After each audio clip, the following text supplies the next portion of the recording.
አንድ ቃን ስንገዛ ያዋጣኛል ላያዋጣኝም የምንልበት አንድ ቃስ ነጋዴ ወይንም አምራች ሲሸጥ በዚያ ያዋጣኛል በዚያ ያዋጣኝ የሚለው እንዴት ታስቦ ዋጋ ሲወጣ በጣም ውስብስብ የሆኑ የምጣኔ ሀብት ፋክተሮች ወይም ምክንያቶች ሊኖሩ ይችላል እኛ ግን ስናስበው ቀጥታ አይ ይሄ ነገር በጣም ተወደደ ርካሽ ነው በሚለው ብቻ ልናየው እንችላለን አንድ ምርት ግን ዋጋው ተወደደ እንዲባልም እንዲጨምርም ኢቭን የሸማቹ የራሱ አስተዋጽኦ ይኖረዋል ይሄ ማለት ግን ሁላችንም እዚህ ሸማቹ ሰፊ ማህበረሰብ እየጨመረ ላለው ዋጋ ተጠያቂ ነው ማለት አይደለም ሆኖም ግን የራሳችን የሆኑ አስተዋጽኦች ይኖሩናል ለምሳሌ እንደው ድሮ አንዳንዴ ጤፍ በኩንታል ይሄን ያህል ብር ሊገባ ነው ሲባል ከነጎዲያ ወይ በሚቀጥለው ወር በጣም ሊጨምር ይችላል ተብሎ ካሰብነው የበለጠ እንገዛለን ይሄ ማለት ታዲያ ምንድነው ፍላጎት ጨመረ ማለት ነው በምጣኔ ሀብት ሳይንስ ደግሞ ዲማንድ ሲጨምር ምንድነው የሚሆነው ዋጋ አብሮ ይጨምራል በዛሬው ሃሽታግ ሽቀላ እንግዲህ ዋጋ ወጣት እንዴት ይመስላል ምክንያቱስ እንዴት ነው በምንስ መልኩ ድርጅቶች ያዋጣናል ያዋጣም ብለው ዋጋን ያስቀምጣሉ ለአንድ ምርት የሚለው እናያለን ለአንድ ምርት ዋጋ ሊወጣበት የሚችል መርሆችን ብንመለከት በሶስት አይነት ማንሳት እንችላለን አንደኛው እስቲ ምርት ሲመረት ወደ ገበያ ከመምጣቱ በፊት ምን አይነት ፕሮሰስ አለው የሚለው ነገር እንመልከት አንድ ምርት ጥሬ ዕቃ ይኖረዋል ጥሬ ዕቃው ተገዝቶ ከዛ በኋላ የማኑፋክቸሪንግ ወይንም የማምረት ሂደት ካለው የማምረት ወጪዎች ይኖሩታል ከዛ መጨረሻ ላይ ደግሞ ትርፍ ያንን ደግሞ የትርፍ ተመን አስቀምጦ አንድ አምራች ወይንም አከፋፋይ ሊያቀርበው ይችላል ሆኖም ግን ሸማቹ ጋር ዋጋ ሲደርስ በሶስት አይነት መርሆች ናቸው የመጀመሪያውን ብናስረዳ አንድ ምርት ለማየት የመጨረሻ ያለቀቃ ሆኖ ለሸማቹ ከመቅረቡ በፊት ምን አይነት የምርት ሂደት አለው የሚለውን ነገር እንመልከት ወጪዎቹስ ምን አይነት ናቸው አንድ ቃን ጥሬ ዕቃ ካለው የሚያስፈልገው ከሆነ ጥሬ ዕቃው የሚገዛበት ዋጋ አለ ከዛ የማምረቻ ወጪ አለ መጨረሻ ላይ ደግሞ የአምራቹ ትርፍ መጠን አለ ከዛ በኋላ ደግሞ እንግዲህ ወደ ገበያ ሲቀርብ ያሉ መሃል ላይ ሆልሴለር ሪቴለር ወይም ጅምላ አከፋፋይ ችርቻሮ ነጋዴዎች የምንላቸው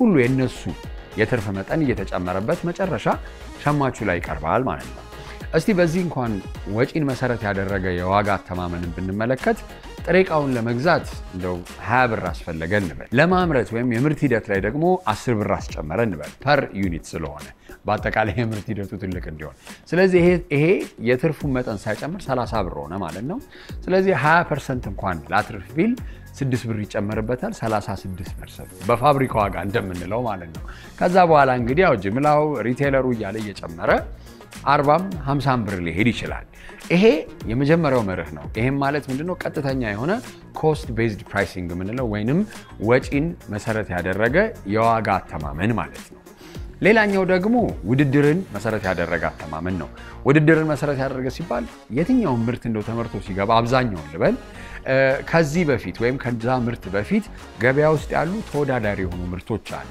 ተመሳሳይ ምርቶች ወይም ተመሳሳይ ካታጎሪ ውስጥ አሉ ኤም ሲሆን ኦኬ ይሄኛው ምርት በምን ያህል ነው የሚሸጠው ብለን ይጠይቃሉ ያምራች ሊሆን ይችላል አስመጪ ሊሆን ይችላል አከፋፋይ ሊሆን ይችላል ወደ ገበያ ሳቀርበው በምን መልኩ ነው በየትኛው ዋጋ ነው ማቀርበው የሚለውን እንዲያቅ ገበያ ውስጥ ገብቶ በተለያዩ አይነት ጥናቶች ሊሆኑ ይችላሉ በተለያዩ አይነት ማርኬት ሪሰርቾች ይታይና ኮምፒቲሽን ቤዝድ ፕራይሲንግ የምንለው ስኪም ውስጥ ይገባል ይሄ ማለት ውድድርን መሰረት ያደረገ ዋጋ አወጣጥ ይሆናል ማለት ነው ስለዚህ ተወዳዳሪ ሆኖ ወደ በኋላ ላይ አነሳዋለሁ አንዳንዴ ዋጋን ቀንሶ ፔኔትሬሽን ፕራይሲንግ የሚባለው አለ ፔኔትሬሽን ስትራቴጂ ወደ በኋላ ላይ በደንብ አስረዳለሁ ግን ወደ ገበያ ለመግባት ዋጋን ቀነስ አድርጎ የመግባት አካሄድ አለ ኮምፒቲሽኑን ያይና ወይንም ውድድሩን ያይና አይ ነው ይሄንን በዚህ ዋጋ በቀንስ የተሻለ ነገር ወይም የተሻለ የገበያ ድርሻ ሊኖረኝ ይችላል በማለት ቀንሶ የሚገባበትም አንዳንዴ ደግሞ ወደ ሶስተኛው ስንመጣ የቫልዩ ቤዝድ ፕራይሲንግ የምንለው ወይንም አንድ ምርት በሰው ምልከታ ምን ያህል ዋጋ አለው ወይ ምን ያህል እንዴት ነው ፕሬስቲጅ የምንለው ነገር አለ አይደል አብዛኛውን ጊዜ አሁን በብራንዶች አንፃር ትልልቅ መኪናዎችን BMWን መርሲዲስን ስናይ እንደው ያ መኪና እንኳን ባያወጣ ያንን ዋጋ ግን ይሄንን ስም በመያዙ ወይንም ከማህበረሰቡ ያለው ምልከታ ይሄን ያህል ዋጋ ያስከፍላል የሚለውን ነገር ከማሰብ አንፃር ቫልዩ ቤዝድ ፕራይሲንግ ላይ ደግሞ ሊወጣ ይችላል ይሄም ማለት በማህበረሰቡ በኩል ያለው የምልከታ ዋጋ ፐርሰፕሽን ቫልዩ እንለዋለን የምልከታን ዋጋ መሰረት ያደረገ አወጣጥ ነው ይሄ ግን እንዳለ ፕራይሲንግን ስናወጣ ግን ዋጋ ከምንም በላይ አንደኛ ገበያው ላይ ይሄንን የመክፈል አቅም አለ ወይ ትልቁ ጥያቄ ይሄንን ነገር አንድ ምርት አምጥቼ ወደዚህ ሀገር ላይ ሳስገባ ወይንም ወደ አንድ ገበያ ውስጥ ሳስገባ እዛ ሀገር ውስጥ ወይም እዛ ከተማ ውስጥ ወይም እዛ ወረዳ ውስጥ ልበለው የመክፈል አቅም አለ ወይ ነው። ለዛ ነው አንዳንዴ በጣም ቴክኖሎጂ አድቫንስድ የሆኑ ነገሮችን ወደኛ ሀገር ላይ ብናመጣቸው አንዳንዴ በጣም ውስን የሆኑ ሰዎች 2% 3% የሆነው ኢትዮጵያዊ ከፍሎ ሊጠቀመው ይችላል። አብዛኛውን ሰው ግን ላይጠቀመው የሚችልበት ለዛ ነው። በማስ ደግሞ ማግኘት ካለበት ወይንም በብዛት ሽያጭ ትርፍ ማትረፍ የሚያስብ አምራች ወይ ነጋዴ ካለ ተመጣጣኝ የሆነ ዋጋ በገበያ ውስጥ ያለውን ነባራዊ ሁኔታ ማሰብ አለበት ማለት ነው። ሌላኛውም ደግሞ ሌላ አንዳንዴ የማርኬት ሂደቱ የገበያው እንቅስቃሴ ምን ያህል ነው? እንዳሁን አንዳንዴ 10 ተወዳዳሪ ምርቶች ባሉበት ገበያ ላይ 11ኛ 12ኛው ልግባ ማለት ያዋጣል ወይስ እንደው ገበያው ዋጋውን እንቶና እንደዚህ ገበያ ውስጥ ገብቼ ይሄን ነገር ይዤ በመጣ ያዋጣኛል አያዋጣኝም የሚለውንም ነገር ቆም ብለን ማሰብ ይኖርብናል። በየትኛውም ሁኔታ ታዲያ ስናየው የገበያን እንቅስቃሴ ወይንም ድርሻ ለመቆጣጠር ትልቅ አስተዋጽኦ የሚኖረው ዋጋም ሊሆን ይችላል። ከዛም ደግሞ የምርት ጥራት እንችላለን፣ የሀገር ያለችበት ሁኔታ፣ እነዚህ ነገሮች እናስባለን። ዋጋን ግን ሲያወጡ ነጋዴዎች ወይም አምራቾች አንደኛ ወጪን መሰረት ያደርጋሉ፣ ሁለተኛ ውድድርን መሰረት ያደርጋሉ። ከዛ ደግሞ ዋጋው ባለው መልከታ ይሄንን ያህል ዋጋ ማህበረሰቡ ሊከፍልበት ይችላል ብሎ የሚያስቡትን አይነት ይዘው እነዚህ ፕራይሲንግ ፕሪንሲፕሎች ወይንም መርሆች በመጠቀም ያወጣሉ። ከዚህ በመቀጠል እንግዲህ ደግሞ ምን አይነት ስትራቴጂዎች አሉ የሚለውን እንመልከት። እንግዲህ ዋጋ የሚተመንበትን መርህ ስናስብ በተለያዩ መንገዶች ያሉትን 3 ነገሮች ካልኩሌሽን ፋውንዴሽን ወይ መሰረት የምንለውን ቅድም አስረድቻለሁ። ወጪን፣ ውድድርንና በማህበረሰብ ውስጥ ያለውን የምልከታ ዋጋ ነው። እስቲ ደግሞ ፖፑላር የሚባሉ ወይንም በጣም ጥቅም ላይ በተለያዩ ድርጅቶች ጥቅም ላይ የሚውሉ የዋጋ አወጣጥ ደግሞ ስልቶችን እንመልከት። ይሄኛው ዋጋ በዚህኛው ነገር ቢገባ የበለጠ ጥሩ ውጤት ያመጣል የሚለው ነገር ነው። ዋጋ ሲተመን ትልቁ ኦብጀክቲቭ በየትኛው መንገድ ብንመለከት ምርቱ በደንብ ተሽጦ ትልቅ ትርፍ ማምጣት ስለሆነ ሁሌም የሚካሄደው ከዛ አንፃር መሆኑን እንያዝ። እንግዲህ መጀመሪያው ቀደም ላይ ትንሽ ነካክቻለሁ፣ ፔኔትሬሽን ፕራይሲንግ ይባላል። ይሄም ደግሞ አንድ ዋጋ ወይንም አንድ ምርት ለገበያ አዲስ ሲሆንና ገበያ ውስጥ ደግሞ ተመሳሳይ የሆኑ ምርቶች በብዛት ካሉ ዋጋ በመቀነስ እና አዳዲስ ሰዎችን አትራክት ለማድረግ ከማሰብ አንፃር ዋጋ ዝቅ አድርጎ የመግባት ሂደት አለ። አሁን አብዛኛውን ጊዜ እነዚህን የምናየው FMCG ምንላቸው ወይንም ቶሎ የሚያልቁ ፋስት ሙቪንግ ኮንሱመር ፕሮዳክትስ ወይም ጉድስ ላይ የምናየው ነገር ነው። ለምን ያ ነገር የ10 ብርም የ5 ብርም ዲፈረንስ ቢያመጣ ሰው ሴንሲቲቭ ስለሆነ። ሌላኛው ደግሞ ፕራይስ ስኪሚንግ የምንለው ነው። ፕራይስ ስኪሚንግ ማለት አንዳንዴ በቴክኖሎጂ አድቫንስድ የሆኑ ምርቶች ሲወጡ ትልቅ ዋጋ ይዘው ይመጣሉ። ይሄም ትልቅ ዋጋ ይዘው የሚቀመጡት ለምንድን ነው? መጀመሪያ ያንን ዋጋ ከፍለው የሚጠቀም early commerce የምንለው አለ አይደል? እንደዚህ አይነት ሰዎችን በመያዝ ትልቅ የትርፍ መጠን ወይንም እንደው መካከለኛ ትልቅ እንበለው መካከለኛ ትልቅ የሆነ የትርፍ መጠንን ለመያዝ ከዛ አንፃር ትልቅ ዋጋ በ100 ብር ይጀመርና ከዛ over a period of time ወይም ጊዜው እየሄደ እየቀነሰ እንዲመጣ ማድረግ ሲቻል ያም አንደኛው አካሄድ ነው። ሌላኛው ደግሞ አንድ ግሩፕ ኦፍ ፕሮዳክትስን ወይም ሰርቪስን ባንድል በማድረግ መሸጥ ነው። ይሄኛው ማለት አብዛኛውን ጊዜ አሁን ለምሳሌ ሆቴሎች ላይ ልናይ እንችላለን፣ የአየር መንገዶች ላይ ልናይ እንችላለን። ዋጋ ተመን ሲወጣ አንድ አይነት አገልግሎት አንድ ምርት ብቻ ሳይሆን የተለያዩ አይነት ምርትና አገልግሎቶችን ይዞ የሚመጡትን ባንድል ይደረግና ከዛ ምንድነው የሚሆነው? ይሄ ሰው ሲቀበል አሁን 100 ብር ነው ክፈል ሲባል ለአንድ ከሆነ ይደብራል አይደለ? ግን ይሄንን ከፍለ ይሄንን ጥቅም ታገኛለህ ሲባል ይሄ ነገር እንዲያውም የተሻለ ነው ያኛው ተወዳዳሪ ድርጅት ከሚሰጥም ወይም ያኛው ተወዳዳሪ ምርት ከማገኘው ነገር የተሻለ ነው። ሌላው በእህንን አንድ ማንሳት የምንችለው ሽቶዎች አሁን ሲሸጡ ካያችሁ የተለያዩ አይነት ይሄ ለሴት እህቶቻችን የሊፕስቲክ ምናምን ፋውንዴሽን አንድ ላይ ይደረግና እንደ ፓኬጅ ይደረግና እንደዛ የሚሸጥበት that is bundle pricing የምንለው ማለት ነው። ሌላኛው ደግሞ ዳይናሚክ ፕራይሲንግ ይባላል። ዳይናሚክ ፕራይሲንግ ማለት ምንም አይነት ነገር አሁን ባለፈው ዶላር ፍሎት ተደርጓል ሲባል ነበር አይደለ? ዶላር ፍሎት ተደርጓል ከሚለው አንፃር በቃ የኢትዮጵያ ብር በዓለም ገበያ ላይ ተወዳድሮ የሚይዘውን ዋጋ የያዝ ነው። ዳይናሚክ ፕራይሲንግ ማለት ይሄ ነው። አንድ መጀመሪያ ላይ ያነሳሁት ወጪዋን መሰረት ይደረግና ይተመናል። ከዛ 20-25% ትርፍ መጠን ይጨመርበታል።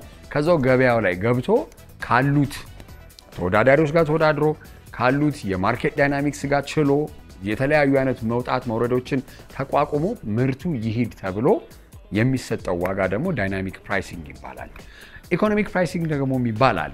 እሱ አብዛኛውን ጊዜ እያደጉ ያሉ ሀገራት ላይ በመጠነ ሰፊ የግብይት መጠን ትንንሽ ትርፎችን መሰብሰብ ማለት ነው። አሁን ለምሳሌ ቅድም ያነሷቸው ፋስት ሙቪንግ ኮንሱመር ፕሮዳክትስ ላይ ይሄም የተለመደ ነው። ለምን ሲሸጥ በብዛት የሚሸጥ 10,000 20,000 ዩኒት የሚሸጥ ከሆነ ትንንሽ ብርም እንደው 10 ብር እንኳን ብናተርፍ 100,000 200,000 ሊተረፍበት ስለሚችል ከዛ አንፃር የምናስባትም አስተሳሰብ ይሆናል። እነዚህ እንግዲህ 5 በጣም መሰረታዊ የሆኑ የዋጋ እንዴት ነው በየትኛው መልኩ የበለጠ ውጤታማ የሚያደርግ የዋጋ ወጣት ስልት ብንጠቀም ይሻላል የሚለውን ነው። እንግዲህ ከዚህ ቀጥሎ ደግሞ ማነሳው በምን መልኩ ዋጋዎች ደግሞ ሲወጡ የተሻለ ውጤታ ለማምጣት ምን አይነት ነገሮች መታሰብ አለባቸው የሚለው እናያለን።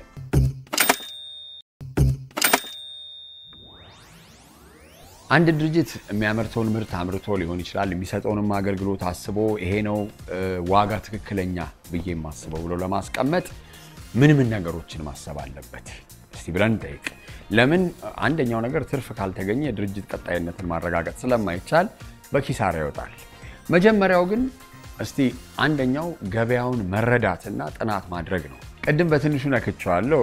ገጠር ከተማ ላይ ያሉ ዋጋዎች አንዳንዴ ምግብ ላይ እንኳን ስናስበው በጣም ይለያያል አይደል? አሁን አዲስ አበባ ያለው ዋጋና ማንሳት እንችላለን ሐዋሳን፣ መቀሌን፣ ጎንደርን የተለያዩ ደቡብ ደግሞ ስንሄድ እንደዚህ አይነት ሀገራት ላይ ስንሄድ ዋጋው በጣም ይለያያል አይደል? ወይ ክፍለ ሀገራት ላይ ለበልቅርታ እንደዚህ አይነት ነገሮችን ስንመለከት ገበያ ሲተመን ገበያውን መረዳት አለበት አንድ። ከዛም ደግሞ የበለጠ ሸማቹ ምን አይነት አቅም አለው የሚለውን ነገር ሌላው ወጪዎቹን እንኳን ከግምት ውስጥ ባናስገባ ማለት ነው።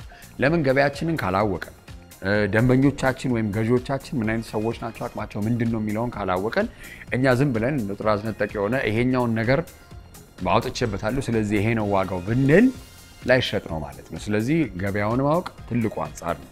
ሌላኛው ደግሞ ሪያሊስቲክሊ ስናስበው አንድ ሰው ካመረተ አንድ ድርጅት አምርቶ ለሽያጭ ሲያቀርብ ትርፍ ማግኘት አለበት። ትርፍ ማግኘት ደግሞ ካለበት ወጪዎቹን በሙሉ ችሎ ወጪ ሲባል ጥሬ ዕቃ አለ፣ የማምረት ሂደት አለ፣ የማርኬቲንግ ወጪዎች ለማስተዋወቂያ አለ፣ ሌላ እንደው ለሰራተኛ ደሞዝ እነዚህ ነገሮች ሁሉ አስቦ በደንብ ይሄኛው ዋጋ ኦቨር a period of time ለአንድ አመት በዚህ መንገድ ብሸጠው ወይም በዚህ በኩል በዚህ አይነት መንገዶች ዲስትሪቢዩት ባከፋፍለው ይሄን ያህል ትርፍ ለኔ በቂ ነው ለማለት ያንንም ደግሞ ወጪዎቻችንን በደንብ አተኩረን ፕላን መደረግ አለበት። ፕላንም ከተደረገ በኋላ ደግሞ ወጪው ላይ ምን አይነት ወጪዎችን መቀነስ እንችላለን ከዛ ደግሞ ወጪው ላይ ከተያዘ በኋላ ደግሞ ይሄን ያህል ትርፍ ብጨምር በቂ ነው ብለን ወጪና ዋጋውን የሚያመጣጥን አስተሳሰብ ይዘን መሄድ አለብን ማለት ነው። ሌላኛው ተወዳዳሪዎቻችን እንዴት አይነት የፕራይሲንግ ስትራቴጂ ያደረጉ ነው?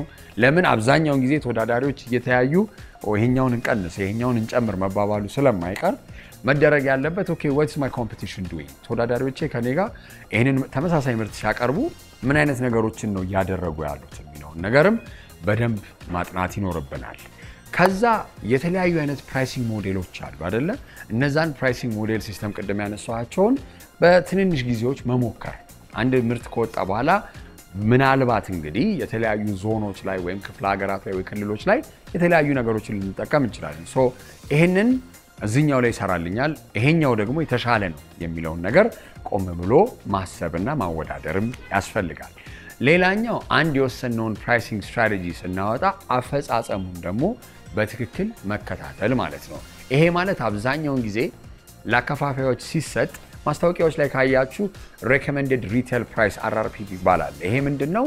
አምራቹ እያለ ያለው ሊሸጥ የሚገባበት የችርቻሮ ዋጋ ይሄን ያህል ቢሆን ብሎ ሰጀስት የሚያደርጉበት ማለት ነው። ያው ችርቻሮ የሚሸጠው ሰው የራሱን ትርፍ ሊጨምር ይችላል።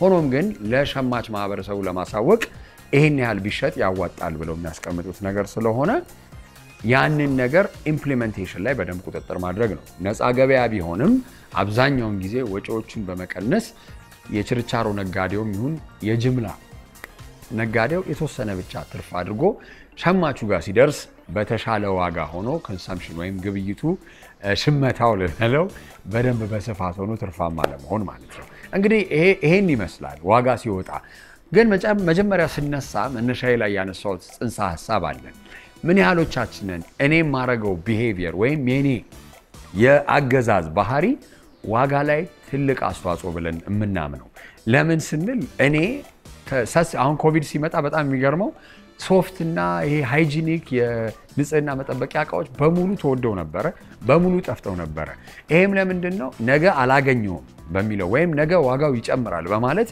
ሸማቹ በፍርሃት የሚያደርገው ነው ሶ ፊር ቤዝድ የሆነ ኮንሰምፕሽን ወይንም ፍርሃትን መሰረት ያደረገ ግብይት ሁሌ ጤናማ አይደለም ምክንያቱም ምጣኔ ሀብቱ ላይ ያለውን የሰፕላይ ወይም ያቀርቦት መጠን ባንዴ ዲፕሊት እንዲቀንስ ያደርጋል ያ ደግሞ አርቲፊሻል ስኬርሲቲን ይጨምራል እኛ ደግሞ ፍላጎታችን ሲጨምር ዋጋው የበለጠ እንዲጨምር ያደርጋል ማለት ነው ስለዚህ አሁን እኔ ሁሌ ማነሳው ነገር አለ ነዳጃውን ሊጨምር ነው ቢባል እንደው 5 ብር ቢጨምር የምሬን ነው ያ ሁሉ ሰልፍ ተደርጎ ቢያተርፍ አንድ እንደው መኪና አሽከርካሪ 300 ብር ነው ከዛ በኋላ በሚቀጥለው ሳምንት ሲቀዳ አዲስ ወጣው የዋጋ ተመን ነው ስለዚህ እንደዚህ አይነት ባህሪዎች ዋጋ አወጣጥ ላይ ትልቅ አስተዋጽኦ አላቸው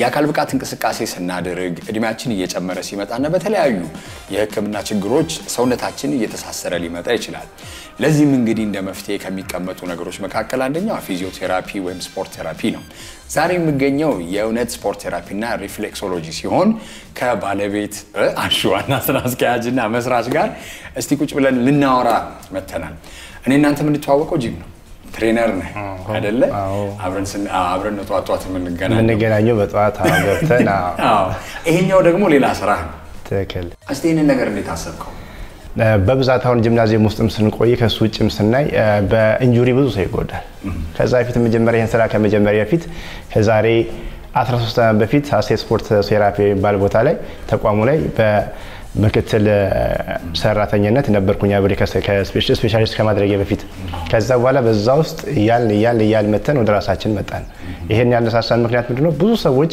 በቀላል ጉዳይ ከቤታቸው የማይወጡበት ኮንዲሽን ይገጥማል እጄን ዘኝ ቆረጠመኝ ወደቀ ተነሳ በሚለው ኮንዲሽን ውስጥ እሱን የመፍታት ነገር እስቲ እንዴት እናደርግ ብለን ስናስብ ወደዚህ ሙያ መጣን በዛ ውስጥ እንግዲህ ተጀመረ ምን ያህል ጊዜ ሆናችሁ ይሄኛው ከከፈትን ኦልሞስት ወደ 4ኛ ወራችን ነው ይሄ እዚህ ስራ ላይ ግን ወደ 13 ዓመት አካባቢ ቆይቻለሁ እስቲ ምን አገልግሎቶች ነው የሚሰጡት እንግዲህ እነዚህ አይነት ቆንጆ ሶፋዎች አሉ የእግር ነው የማሳጅ ፉት ማሳጅም አለው እስቲ የሚሰጡት ሰርቪስ ለምንድነው እኛ ጋር ሁለት አይነት ሰርቪስ ነው የሚሰጠው አንደኛው ሰርቪስ ምንድነው ኢንጁሪ ነው ወይ ደግሞ ጉዳቶች ናቸው በተለይ ለምሳሌ ዲስክ ችግር ያለበት ሰው የጉልበት ችግር የጉልበት ህመም ያለበት ሰው የተከሻ ከረንት ባለው እሱ አሁን ጉልበትና ወገቡን ይታማል ግማሹን በመውደቅ ከዛ ውጪ ደግሞ ከአመጋገብ የተነሳ ከኤክሰርሳይዝ የተነሳ በተለያየ መንገድ ሰው ይጎዳል በሁለተኛ መንገድ ነው የምንሰራው እኛ የምንሰራው አንደኛ በፕሪስክሪፕሽን ነው የምንሰራው ከሐኪም ቤቶች ላይ ፕሪስክሪፕሽን ይላክና በዛ ተነስተን ሂማራይ ወይ ደግሞ ኤክስሬ ተነስቶ ሰውየው ከመጣ በኋላ ከዛ ተነስተን የምንሰራው አሰራር አለን ከሱ ውጪ ደግሞ ዲያግኖስ በማድረግ ሰውየውን ለምሳሌ በቀላሉ ለምሳሌ ለማንሳት ጂምናዚየም ውስጥ ዌት ሊፍት ሳደርግ ኦልሞስት አሁን 3ኛ ቀይ ነው ወገቤ መንቀሳቀስ አልቻለም አይነት ሐሳቦች ይመጣሉ ከዛ ተነስተን ይሄ ሐሳብ ምን አይነት ነው ማይነር ነው ወይስ ከፍ ይላል ይሄ ነገር መደረግ አለበት ወይ ማራይ መላክ አለበት ብለን እንልክበት ኮንዲሽንም አለ ስለዚህ ከዛ ተነስተን ይሄን ስራ ሰራለን ማርቲ አንቺም እንግዲህ ያው እኔ አንቺ ጧት እንገናኛለን ብዬ ነው ጀመርኩት ይሄንንም ነገር አብራችሁን የጀመራችሁት እስቲ አገልግሎቶቹን እሱን እንዴት እንደሚሆኑ አርገው አንቺ ደግሞ በዝርዝር እስቲ ያስረጂ ያው የእውነት ስፖርት ቴራፒ ሪፍሌክሶሎጂ የሚሰጠው አገልግሎት የሪፍሌክሶሎጂ ፉት ማሳጅ ይባላል ወይም የውስጥ እግር ማሳጅ ያ በነፊቱ ወይ ጥቅሙ ምንድነው ስትሬስ ያለበት ሰው ሪፊል እንዲያደርግ ብለድ ሰርኩሌሽን ወይ የደም ዝውውር ወይ የምግብ አለመፈጨት ወይ የጨጓራ ህመም እንደዚህ አይነት ነገሮችን በደንብ ሪፊል ያደርጋል ማለት ነው ሌሎችስ አሁን ለምሳሌ ሙሉ ስፖርት ቴራፒ ሲባል ፉል ቦዲም አለ አይደል ሾልደር አለ ባክ አለ እንዴት ነው እሱስ ምን አይነት ሰርቪሶች አሉት በዛ ያው ምንድነው ስፖርት ቴራፒ ሲባል ስፔሲፊክሊ ነው የሚሆነው ለምሳሌ አሁን ብዙ ጊዜ ጂምናዚየም ውስጥ ካየ አብዞ ፐርሰናል ትሬነር የሌላቸው ሰዎች ፎርማቸውን ባለመጠበቅ ኢንጁሪ ይከሰታል እንደዚህ አይነት ነገሮች ደግሞ አሁን ለወር ባክ ላይ ዴድ ሊፍት በሚሰሩ ጊዜ ሄቪ ዌይት በሚያነሱ ጊዜ ሾልደር ያ ሲሆን ምንድነው ወደኛ ሲመጡ እንጠይቃቸዋለን። መጀመሪያ ከምን እንደተነሳ ማየት የማንችለው ነገር ከሆነና ፍሪክሽን ወይ ስብራት ካለው ሲቲ ስካን እና ኤምአርአይ እንዲነሱ እናደርጋለን። ግን ደግሞ በተለምዶ ከነገሩን አንፃር ቀላል ኢንጁሪ ከሆነ ደግሞ በሴሽን ኤቭሪ አዘር ዴይ ትሪት በማድረግ እንሰራለን ማለት ነው። እስቲ ምን አይነት ችግሮች አጋጠማችሁ ይሄንን ስንጀምሩ? መጀመሪያ ላይ በድሮ ምንድን ነበረ ማለት አሁን ድሮም ያው እኛም እያረጀን መተናል። በፊት ላይ ምንድነው የሚገጥመን በቃ አሁን ከዚህ በፊት አንድ ቻሌንጅ ያደረገኝ ነገር ምንድነው ከስተመሮቼ ናቸው እየሰራን አንድ እናታችን ከውጭ ታሙ ይመጣሉ። ብዙ ቦታ ሞክር ያለው ይሉና ሐሳባቸውን ከዛን ስፖርት ቴራፒ ጠይቃሉ። ስፖርት ቴራፒ ባይዘው ወይ አልተለመደም በብዛት ጥቂት ሰዎች ናቸው ይሄን ስራ አሁንም እየሰሩ ያሉት። ምክንያቱም ተያያዥ ነገር አለው። ምክንያቱም ፊዚዮቴራፒ ስፖርት ቴራፒ ብዙ ጊዜ የኛ ሙያን በደም ዲቴል ገብቶ ይሰራ ይላል። ምን ይሆናሉ እናታችን ረጅም ሰዓት ለቅሶ ነበረባቸውና ቁጭሉና በዛ ውስጥ እሳቸው ቁጭ በሚሉበት ሰዓት ሳይቲክ ነርቭ ይታማሉ። መንቀሳቀስ አይችሉ መራመድ አይችሉ አጭር ወንበር ላይ ቁጭ ብለው ረጅም ጊዜ ሰው ሲመጣ ሲያስተናግዱ በዛ ውስጥ ይቆዩና እሳቸው እኔ የምሰራበት ተቋም ላይ መጡና ዲያግኖስ ካደረኩ በኋላ ሳይቲክ ነርቭ መሆኑን ከተረዳን በኋላ ወደ ስራ ጀምረን እየሰራቸው 3ኛ ቀን እንደርሳለን። በአጋጣሚ እሳቸውን እየሰራው ከጂምናዚየም ደግሞ ሌላ እሳቸውን የሚያውቋቸው ሰው ያያቸዋል። እንዴ ምን እያደረግሽ ነው እዚህ አይነት ጥያቄ ሲጠይቋቸው አይ እዚህ ኮታያም የመጥቼ እንደዚህ ተደረገ ይሄ ህፃን ልጅ ምንድነው የሚሰራው እንዳበላሽሽ አይነት ነገር ይሏቸዋል። ከዛ በዛ ውስጥ በቃ እንደዛ ነው እኔ ሰርቼ ጨርሼ ምናምን 7 ቀን ነበር የነበራቸው ሴሽን። በ7 ቀን ውስጥ አጋጣሚ ጉዳይ ስራውን ሰርተን እግዚአብሔርን ማራቸው። እኛ ምክንያቱም በብዛት እንግዲህ በዚህ ስራ ላይ ምክንያቱም የምንሆነው ፈጣሪ ነው የሚመራው በዚህ ላይ ያን ነገር ካደረግን በኋላ እሳቸው በጣም ተቀራረብን በዛ 7 ቀን ውስጥ ይገርማል እከሌ የምትባል ወዳጅ እኮ እንደዚህ ብላኝ ግድ የለም እኔ የፈልገውን ነገር አግኝቻለሁ አልኳት ብላ እሳቸው ራሳቸው ሲነግሩኝ እቺ ነገር እንደኔ ቻሌንጆች ይገጥሙሃል። ስፔሻሊ ከኬት መጣ ኤዱኬሽን እንዴት ነው ባክግራውንዱ ከዛ ምን አይነት ነገሮች ይመጣሉ። ከዛ ተነስቶ ሰው ያው እንግዲህ ፊዚካሊ የሚያይ ነገር አለ። ኤክሰርሳይዝ ደግሞ በባህሪው የሚያደርግ ምንድነው ያው ሁሌ ያንግና እያደረገ ይመጣል። በዛ ውስጥ እንግዲህ እንደዚህ ቻሌንጆች ይገጥሙሃል። እስቲ እንግዲህ ስራ ከጀመራችሁ 5 ወር እንደዚህ 4 ወር ብሎኛል። ደንበኞቻችሁ እንዴት ነው? ስለ አገልግሎቶቻችሁ ፊድባኩ እንዴት ነው? ስራ እንዴት ነው? ደንበኛስ በደንብ እየመጣ ነው? ጥሩ ነው እግዚአብሔር ይመስገን። ያው ምንድነው ለትርፍ የተቋቋመ ድርጅት ስላልሆነ አትጠብቅም ታትማች ግን ምንድነው ሰው ድኖ ሲሄድ ስታይ የመጣህበትን አላማ ደግሞ በትክክል ለሰው ስሙም የእውነት አይደል የእውነት ነው የምትሰጠው ሰርቪሱን ገንዘብ ብቻ አይደለም። እርግጠኛ ነኝ እንደዛ አይነት ተቋም ከሚሰጡት ትንሹ ፕራይስ የኛ ነው ከካርድ አንጽቶ ማለት ነው። በጣም ትንሽ ፕራይስ ነው የምናስከፍለው። እንደገና ለትሬነር 50% ዲስካውንት አለ።